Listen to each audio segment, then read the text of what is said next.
আজকাল একটু বেশি ঘুরতে যাওয়ার ইচ্ছে হচ্ছে, আর সেই ইচ্ছে থেকেই আজ কিন্তু আমরা রওনা দিয়ে দিলাম কুন্তি ঘাটের উদ্দেশ্যে।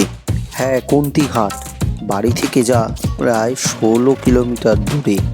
তবে রাস্তা কিন্তু আমরা যেতে যেতে বেশ অন্ধকার হয়ে যাচ্ছিল, কারণ আমরা বেরিয়েছিলাম একটু সন্ধে করেই। তবে কুন্তি ঘাটের যে স্থানের উদ্দেশ্যে আমরা বেরিয়েছিলাম, আমরা ভেবেছিলাম সেখানে গিয়ে বেশ ঘোরার জায়গা হবে, কিছুক্ষণ সময় কাটানো যাবে। তবে আমরা কিন্তু বেশ নিরাশ হলাম।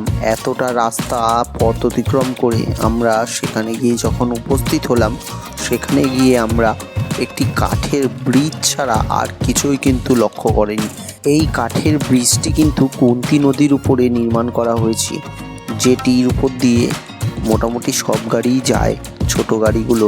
তবে টোটো নিয়ে যখন এই কাঠের ব্রিজটির উপরে উঠলাম, ব্রিজটি কিন্তু বেশ ভয়েই পার করছিলাম, কারণ এভাবে আগে কিন্তু কাঠের ব্রিজ পার করিনি। কাঠগুলো যখন ধাপ করে লাফাচ্ছিল তখন বেশ ভয় পাচ্ছিলাম। আমরা এই কাঠের ব্রিজের উপর থেকে কুন্তি নদীর এক প্রান্ত থেকে আরেক প্রান্তে চলে গেলাম। তারপরেই বেশ কিছু ছবি তুলে নিলাম এই কুন্তি নদীর ব্রিজটির উপরে।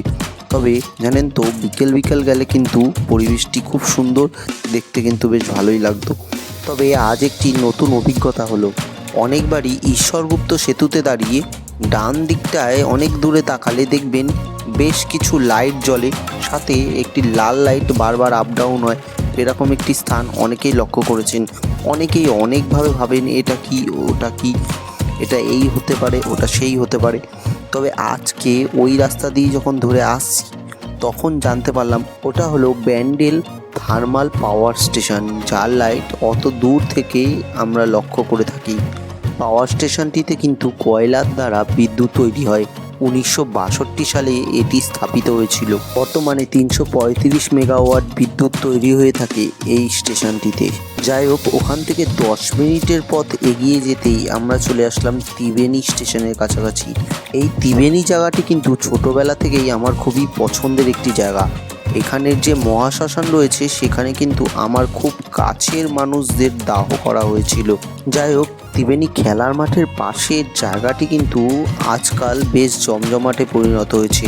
সেখানে একের পর এক সুস্বাদু খাবারের এমন দোকান আছে, যেসব মোমোর দোকান আছে বা চাউমিন, ফুচকা ইত্যাদির দোকান আছে, সেরকম সুস্বাদু খাবারের দোকান কিন্তু আপনি অনেক জায়গায় পাবেন না। এইখানকার এই মোমো খেলে কিন্তু আপনি ফিদা হয়ে যাবেন। এখানের মোমো মাত্র 60 টাকা প্লেট। তবে আপনাকে পুরো দার্জিলিংয়ের মোমো বা দার্জিলিংয়ের চাউমিনের ফিলিং দিতে পারে। আমরাও কিন্তু জমিয়ে বেশ কিছু মোমো ও চাউমিন খেয়ে নিলাম, আর এরপরেই চলে গেলাম গঙ্গার পাড়ে। আগের ভিডিওতে রানী রাসমণি ঘাটের সেই উত্তাল গঙ্গার ছবি আপনাদের দেখিয়েছিলাম, আর আজ দেখাচ্ছি একদম শান্ত নিরিবিলি এই গঙ্গার ছবি। তবে আমার কাছে কিন্তু আগের দিনের সেই উত্তাল গঙ্গার ছবি অনেক বেশি সুন্দর লাগছিল। এরপরে আমরা সেই স্থানের সুন্দর টেস্টি ফুচকা খেয়ে সেই স্থান কিন্তু পরিত্যাগ করলাম। আসার পথে ঈশ্বরগুপ্ত সেতুর উপর দাঁড়িয়ে বেশ কিছু ছবি এবং ভিডিও তুলে নিলাম।